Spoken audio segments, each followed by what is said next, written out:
Hey guys, Rob here with McDojoLife, and today's story is about a Brazilian Jiu-Jitsu black belt who was convicted of molesting a 15-year-old girl and is still running martial arts studios today. Let's check out the story.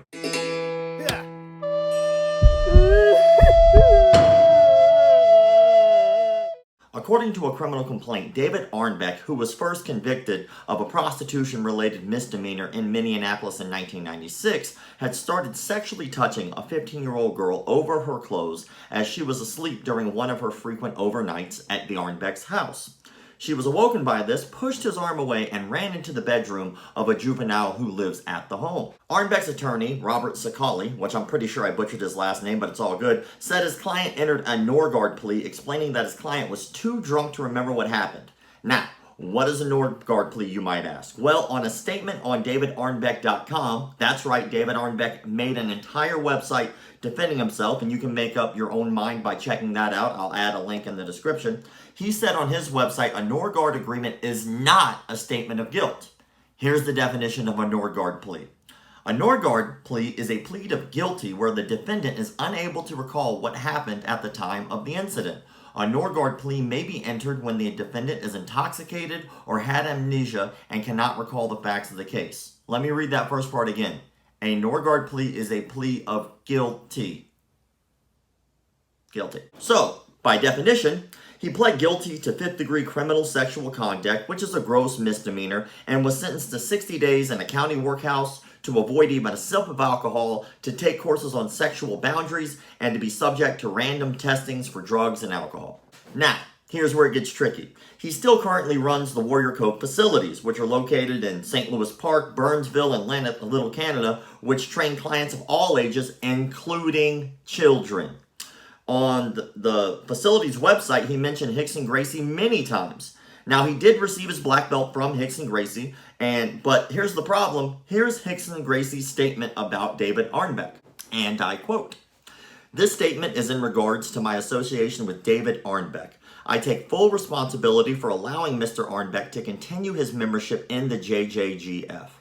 Considering the final court ruling that he was permitted full, unrestricted, normal contact with minors, which declares that Mr. Arnebeck was not to be considered as a danger to minors or to society, and that I know him, his wife, his daughter, and his work as a jiu-jitsu instructor for 15 years.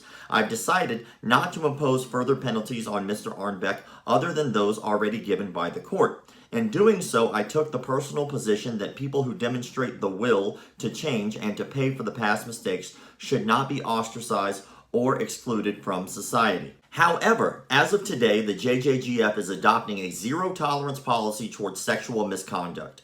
We believe it is necessary to unequivocally condemn any case of sexual misconduct, and Mr. Arnebeck has been expelled from the JJGF.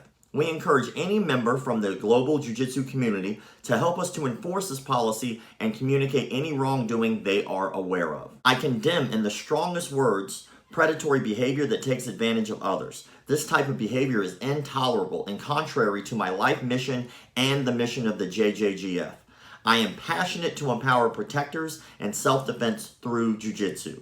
Gracie Jiu-Jitsu in its purest form is a system designed to give the weak tools to protect themselves from the strong.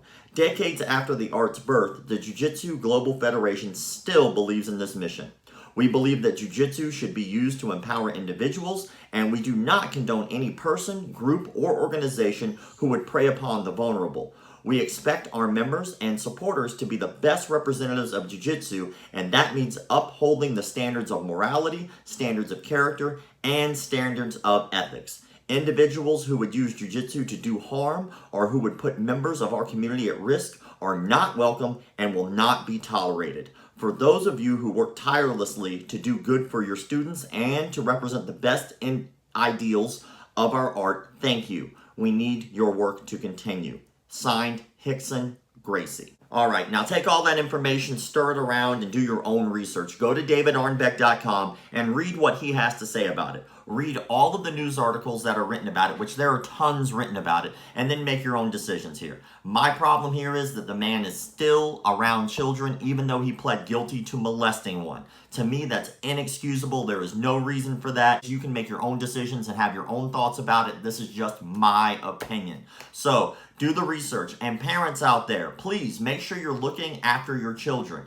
Make sure you do research about the instructor. Don't just go to the school's website, type in their name, and find out as much as you can about your instructor before you go putting your kids blindly into a school. Keep the martial arts legit.